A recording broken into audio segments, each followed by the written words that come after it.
Huawei MatePad 11.5 Paper Matte Edition. Ini adalah varian dari MatePad 11.5 yang layarnya unik. Layar Paper Matte ini disebut lebih nyaman dilihat, bebas pantulan, serta membawa paper-like visual experience. Tapi bukan cuma layarnya aja yang jadi andalan tablet ini. Aksesoris yang disertakan juga lengkap di sini ya. Ada juga software spesial yang bikin tablet ini disebut bisa menggantikan laptop untuk pekerjaan ringan. Oke, mari kita langsung aja mulai pembahasan tablet yang satu ini. Ya, Huawei MatePad 11.5 Paper Matte Edition ini bukan cuma pakai layar yang beda dari MatePad 11.5. Ada beberapa perbedaan lagi ya yang lain dibandingkan versi regulernya. Apa aja? Kita bahas di sini ya, tapi kita mulai dari lihat paket penjualnya dulu. Kalau dilihat dari paket penjualannya, ini lengkap ya, sangat lengkap. Selain unit tablet, ada Huawei Smart Keyboard seperti yang ada di tablet Huawei sebelumnya. Ini keyboard detachable yang tetap bisa dipakai ngetik saat lepas dari tablet karena ada koneksi Bluetooth di situ. Lalu ada juga Huawei M Pencil Second Gen di sini. Dan kita juga dapat Bluetooth mouse juga. Jadi aksesorisnya lengkap dan kita nggak perlu beli-beli terpisah lagi. Sementara isi paket penjualan yang ada di box utama tablet ini seperti ini ya. Jadi ada chargernya, tetap ada di sini. Nah, untuk desain tablet ini simple dan elegan, mirip dengan MatePad 11.5 yang reguler. Bobotnya kisaran 499 gram, sementara dengan keyboard case-nya bobotnya jadi 959 gram. Berarti masih tetap di bawah 1 kilogram totalnya. Masih lebih ringan dibandingkan sebagian besar laptop. Untuk layar, ini adalah layar 11,5 inci IPS 2240x1440 pixel, refresh rate sampai 120 Hz, dan diklaim ini adalah 100% sRGB. Layar ini menggunakan Huawei Paper Matte Display. Ini disebut solusi dari Huawei untuk mengatasi beberapa masalah yang sering ditemui pada tablet. Layar ini diklaim mampu mengeliminasi 97% intervensi cahaya, jadi minim sekali pantulan-pantulan cahayanya. Nah, coba kita bandingkan dengan tablet lain yang layarnya glossy. Ini terlihat sekali bedanya ya. Pantulan muka kami nggak terlihat sama sekali di sini. Mungkin ada yang bilang, itu tinggal pakai screen protector matte atau anti glare aja. Nah, screen protector seperti itu bisa bikin layar jadi lebih burem.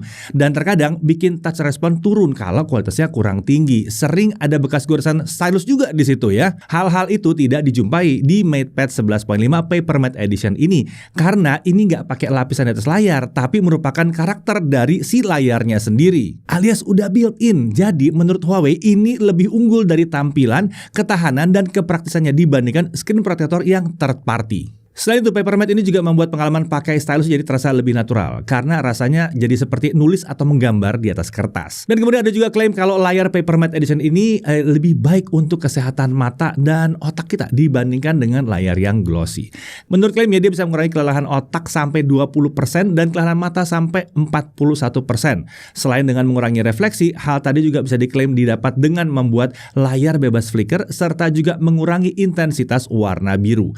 Ini dibuktikan dengan adanya sertifikasi SGS dan TÜV Rheinland. Oke, di tablet ini juga ada beberapa fitur yang memanfaatkan keunggulan layarnya nih, seperti misalnya e-book mode. Ini tersedia dalam dua mode, hitam putih dan juga mode warna. Mode ini disebut lebih cocok untuk baca komik, manga, novel, dan lain-lain. Dan ini berlaku untuk segala macam kondisi pencahayaan. Lalu ada Huawei Books. Dengan ini kita bisa beli buku digital seperti novel dan juga komik dari aplikasi ini ya. Selain itu, di aplikasi ini juga ada dukungan untuk baca file PDF dan EPUB yang bisa di-download dari situs lain. Ada juga built-in translation di aplikasi ini. Bahkan ini udah support bahasa Indonesia juga. Gitu dong, support bahasa Indonesia tuh langsung. Lalu ada Huawei Notes. Sesuai dengan namanya tentunya ini berguna untuk mencatat atau menulis. Yang satu ini mendukung penggunaan pakai stylus juga tentunya. Kita juga bisa pilih setting brush untuk stylus mulai dari bentuk dan ukurannya. Dan kita bisa save setting brush favorit kita. Aplikasi ini juga mendukung fitur handwriting to text dan mendukung penggunaan mode split screen kalau butuh multitasking. Lalu ada PC level WPS Office 2.0. Aplikasi ini juga tersedia ya di tablet yang satu ini ya. Menurut Huawei, fiturnya lumayan menarik seperti kita bisa membuat pivot table, mengatur margin, bahkan bisa dikasih transisi animasi antar slide untuk presentasi. Terkait fitur baru, ada Cloud Sync yang membuat kita bisa sharing file dengan orang lain. Ini bukan cuma sekedar share untuk lihat aja, tapi bisa juga untuk edit bareng dengan pengguna WPS Office yang lainnya. Aplikasi ini dapat diintegrasikan dengan fitur Super Hub dari Huawei. Jadi kita bisa copas atau copy paste teks, gambar, dan lain-lain antara berbagai aplikasi termasuk PC level WPS Office 2.0 ini. Fitur in-app printing juga tersedia, jadi untuk printing kita bisa langsung dari dalam aplikasi, nggak perlu lewat aplikasi lain. Kalau menurut Huawei, Office Mobile dan Office 365 fiturnya nggak selengkap si Office PC level WPS Office 2.0 ini. Selain itu, dengan adanya keyboard dan mouse bawaan, tablet ini juga tentunya akan terasa nyaman untuk aplikasi Office tentunya ya. Nah, untuk aplikasi lain ya, untuk email kalau kalian pakai Outlook bisa digunakan aplikasi yang tersedia di App Gallery. Kalau pakai Gmail atau Yahoo mungkin ya, kalian bisa menggunakan aplikasi Huawei Mail dan sync email kalian dari situ. Kalau butuh Google Meet, Google Drive, Google Slides, Google Docs, dan lain-lain bisa dijalankan dari browser atau pakai Quick Apps. Nah, itu semua untuk produktivitas. Kalau untuk hiburan bagaimana?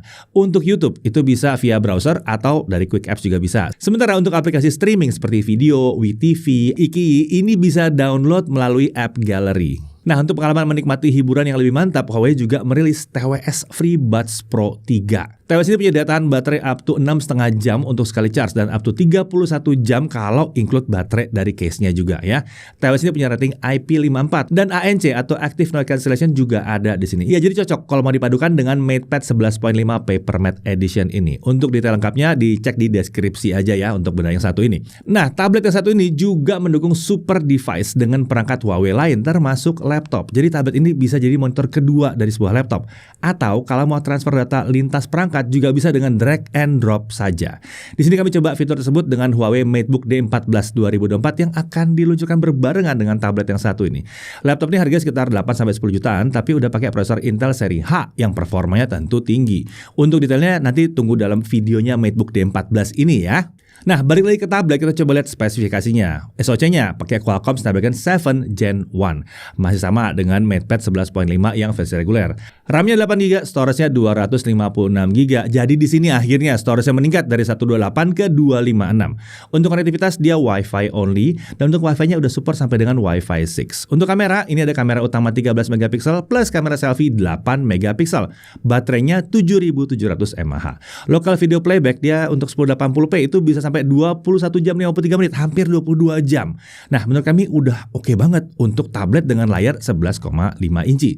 Sedangkan untuk charging dengan charger bawaannya itu butuh sekitar 2 jam 9 menit untuk mengisi sampai full. Nah, untuk harga, saat yang dibuat emang belum diketahui berapa harga pasti dari tablet ini, tapi infonya hanya ada satu varian aja, 8256 aja. Dan Huawei bilang harganya bakal di bawah 6,5 juta rupiah. Ada promo penjualan dari 21 Maret sampai 15 April 2024 dengan bonus gratis smart keyboard, stylus, dan Bluetooth mouse. Info lengkap kalian cek aja di dalam link yang ada di deskripsi. Cek deskripsi ya. Nah, sekarang kita masuk ke hal yang perlu diperhatikan. Pertama, nggak ada slot micro SD, tapi storage-nya udah 256 untuk satu ini, udah lumayan oke ya. Kemudian tablet ini konektivitasnya Wi-Fi only. Kemudian di sini emang belum ada headphone jack dan fingerprint scanner. Lalu untuk aplikasi Google itu hanya bisa lewat browser atau Quick Apps aja ya. Belum bisa semulus senyaman aslinya, tapi seenggaknya kalau dibutuhkan emang tetap bisa dipakai. Dari sisi menariknya, aksesorisnya lengkap ya. Keyboard, stylus, dan Bluetooth mouse-nya itu langsung dikasih sama Huawei. Seenggaknya di periode promo penjualan. Jadi cek promo penjualannya. Lalu layar paper matte itu membuat pengalaman membaca dan menulis dengan stylus itu rasanya kayak pakai kertas ya, kayak buku atau kertas asli aja di situ. Lalu ada PC level WPS Office 2.0 dengan fitur yang terbilang mencukupi untuk pekerjaan yang ringan, tapi lumayan banyak yang bisa dikerjain juga.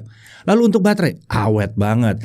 Jadi, tablet dengan layar paper matte ini memang menghadirkan pengalaman yang unik khususnya karena layarnya juga. Nah, untuk yang memang butuh tablet untuk produktivitas, set fitur dan aplikasi yang tersedia tablet ini dan serta didukung dengan aksesoris yang memadai di sini ya, membuatnya bisa jadi teman kerja kita. Apalagi layarnya bisa bikin kita kerja berlama-lama dengan tablet yang satu ini. Bahkan untuk sebagian orang mungkin dia bisa jadi pengganti perannya laptop, khususnya untuk yang suka kerja dari mana saja dan memang banyak berusaha dengan aplikasi Office yang ringan. Bagaimana dengan kalian? Apakah tablet ini dirasakan cukup untuk jadi teman kerja kalian? Coba tuliskan pendapat kalian ya. Saya Didi Irfan, Jakarta TV.